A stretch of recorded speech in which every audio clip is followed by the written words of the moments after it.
Hey everyone, it's Jim, and I'm putting together another video for AppMachine and its mobile development kit. I've been working with this product for probably about 6 months now, and I put together a nice mobile application for my business and website. And I wanted to show you a few tricks that I've learned over the handful of months I've been working with this. It's a pretty neat product. Again, a lot of drag and drop, some nice templates. And what I'm going to go over today is their concept of a list block. It's also done by a web service call. So again, this demo assumes that you have a web service that you can call that'll retrieve data. I'm going to show you how to manipulate the fields and move around a little bit. So first thing we're going to do here is we're going to go click the block. The web service is under Pro, so I'm going to click Pro, Web Service. Yep, we want to add this. Custom Web Service, and I'm going to do a GET call to retrieve data.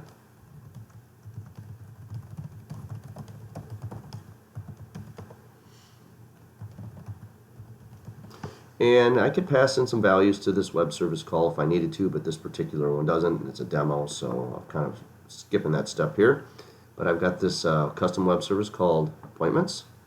I'm going to go, and what I can see is it returns all of the fields from my web service call, which is in JSON format. It's an array of fields, and you can see their data types, and you can actually see the values. So this particular call returns 3 rows. I need to pick the components that I want to use. I'm going to click Next. I'm going to save the web service. Appointment web service. This is just the name of the web service. You can have lots and lots of web services. And this is the screen name that people will see when they're using their app, and I'll call it Appointments. And I'll save that. So, as you can see, and it kind of hopped me right to it, is it created this block over here called Appointments. Kind of threw it down here. Now I can drag this up here. Let's get it above there. Let's move it around. We'll put it up there. Not going to really deal with the My Account thing right now. That was a different video that I had put together on web services. If you're interested in seeing that, there's another tutorial on how to manipulate web services for reading and writing. This one's just more of a reading and navigation type thing. So here's my web service. Now what it did was it created this block, and this is a list block. And a list is literally just a header of records. So I've got 3 rows, as you can see, and it's only showing the subject field. Now maybe that's fine. Maybe that's all I want. But maybe I want to manipulate this. I want to show a little bit more, and I want to make it maybe a little bit more user-friendly. So what I'm going to do is I'm actually going to get rid of this field down here. I'm going to do some other things here. I'm going to put in this thing called display date. I'll pop that in here. I'm going to make it a width of 60. I'm going to bold and center it. And we can kind of see what's going on over here. It's kind of doing this. Now I'm going to adjust the font size until I get that. That looks better. Kind of like the way that looks. Again, it's up to you on how you format this and how you want it to look. I've got that. I'm going to add some more things now. So I'm going to put in the subject. I'm going to move it over on this side. I'm going to make it a height of 20. I'll show you what's going on here in a second. Actually, I'll just put all the other fields here. I'm going to put recurring over here, and I'm going to put is visible over here. Now all these I'm going to make a height of 20, and I'll show you what this looks like when I'm all done. This is just my particular preference on how this should look. Now again, I want to put it under there. And maybe each one of these, I'm going to make it a font of, let's say, 18. Bold it. I can do other things with it as well. But this is what it's going to look like, and hopefully this will look good. This is a little better, right? So now I can see the date here of the appointment. I can see the subject. I can see a little title here. Is it recurring? Is it visible? And so that's what the user would see when they click on this appointments thing. Again, it's showing the high-level list of each record. Now, the other component of this is to click the details. So what we're going to do next is we're going to go dig into the details and play with that a little bit. So right now what we have is a list of appointments. So we have a list that has 3 rows. I've formatted the list, and I'm going to go look at the details. And the details are done, if you notice when I created the list block with AppMachine, it also created this other block underneath it. And this block is called a screen. And a screen is used to see the details of a list. By default, when the screen's created, it will display every field that is returned for a particular row at a time, and you can see the arrows to navigate from row to row. It also has this column called ID, which I'm not going to talk about right now, but that's an internal field from AppMachine. So these are all labels, and labels means that I can't modify them. Now that may be what you want, and that may be fine. So you're showing the details of your appointments, and it's just for just for viewing purposes. But let's say I want to actually use this to potentially save it back to my back end through a web service call. I would need to actually make these so that they could potentially be modified. I could use a form and that kind of stuff to write things back. But as it sits right now, they're all labels, and so you can't change it or do anything. So what I want to do is I'm going to first show you how I can change using labels and just changing it so it doesn't show everything. Maybe I don't want to show everything. So the first thing I'm going to do is I'm going to pull this over, and as you'll notice, it creates a label. And what it did over here is it got rid of all the other fields because now I'm trying to tailor that view. So I'm going to say the label is date and time. I'm going to do that, and maybe I'll put in I'll just put in subject, and I'll put in the details, and I'll put headings on both. The subject, this is details, and we'll save it. And you can see what it did was now it's only showing the fields that I picked. And so here's the actual screen, which is this info screen. It's showing any details that I want to show. I can navigate from each field, or each record. There's 3 records, so I'm navigating from record to record, showing the details. But what if I want to allow the user to change these things? So I don't want labels. I want something else.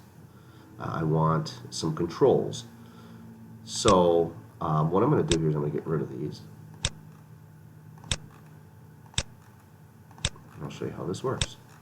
So instead of every time I drag a field from the get call, it will be a label. But if I go to controls, I have a handful of controls I can choose from. So for example, maybe I'm going to want a text field for the subject, a text box for the details. Let's just start with that. So this will be the subject. To use the data from the list block that was retrieved, what I use is this syntax called data and the field name that I want to put in there, the value of. So this one is subject. That's the name of the field. And this is the details. I'll just say appointment details, and then I'll say data details, and I'll save that. Now what you get here is something that looks like this.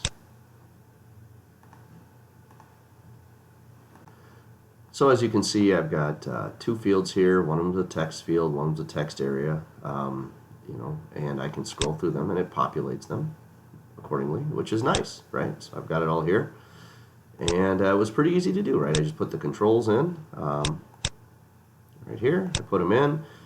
For the text value, I put in the word data and the field name, and it takes the current row that I'm on and it populates the value. Now, there are some challenges when it comes to more advanced controls. For example, the text fields and text areas are nice and neat. They put the values in there nicely.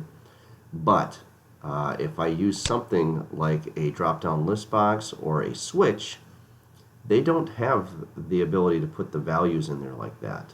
And there we have to do some tricks to get that to work. And that is what I'm going to cover here next. And we'll go over that in the next 2 minutes or so. So what I'm going to show you now is how we use 2 advanced controls. One of them is a drop-down list box, and one of them is a switch. And how do we populate those controls with the values returned from the list? So what I'm going to do is first I'm going to click on my appointment, which brings up the list. I'm going to go look at the data to see if I've got any good candidates. And what I have is that I've got a column or a field called recurring, which is Y or N. I have another one called is visible, which is true or false. Now I know switches use true or false to turn them on or off. So I'm going to use this as a switch and I'm going to use recurring as a drop-down list box. So let's go back to our layout here of our screen, and I'm going to go to a control, and I'm going to go to a drop-down list box. I'm going to add some values here, and I'm going to have yes, which is Y, and no, which is N. Now, the text is what the user sees, and the value is what we're going to match up with the returned row from the list. And I'm going to call this recurring. Okay. Now, you'll notice there's no field here or anywhere to put the text value. I mean, to try to match it up. Like the text areas and the text fields, they had a thing called text, and I would say data subject or data details. Can't do that here. That's why it's a little bit more complicated, but it's not too bad. It still has the same thing, it's just you got to do it a different way. So for this drop-down list box, in order to do that, I have to actually go to the source. And the source shows me kind of what's going on behind the scenes. And here's my drop-down list box right here. I can see my yes and no. What I need to do is just type it in here. Value equals data recurring. The field was called recurring, and that's one of them. So now I'm going to save that. I'm going to come out of the source. Again, you can't see it anywhere here, so it's kind of done behind the scenes. And let's see if it worked. Appointments. Recurring is yes. Recurring is no. So it is. It's populating the values with what I've done. So that's how you handle the drop-down list box. The switch is similar. It's actually identical to what we just did. So what I'm going to do is I'm going to put a switch. And the switch is either on or off. And we're going to say, what was this field? It was is visible. So let me click on this again. I'm going to say, is this appointment visible? And it's a switch. Okay. And again, like you see, there's no text value here. So what I got to do is I got to go behind the scenes here, find my switch, and I got to say value equals data is visible. I have to make sure that's right, because if I put the wrong thing in, it won't work. So let me go check and make sure that that value is right. So let me go back out of source, make sure I've got the right data. Is visible. That's right. So let's check out and see if it worked. I'm going to go here. I'm going to go to appointments. I'm going to click on the appointment, and I can see that this one is switched to yes. It's on. The next one is off. The next one is on. So it is taking the value that I've put into that field, and it is populating it. Even though it looks a little different, display-wise, it's a switch, and we can see that when I have the fields here, these controls, I don't have the text value. I actually have to go into the source. Anyway, so I wanted to share with how you do these. Remember, so a switch uses true or false, and the drop-down list box just uses values. It doesn't have to be yes or no. It could be whatever you want.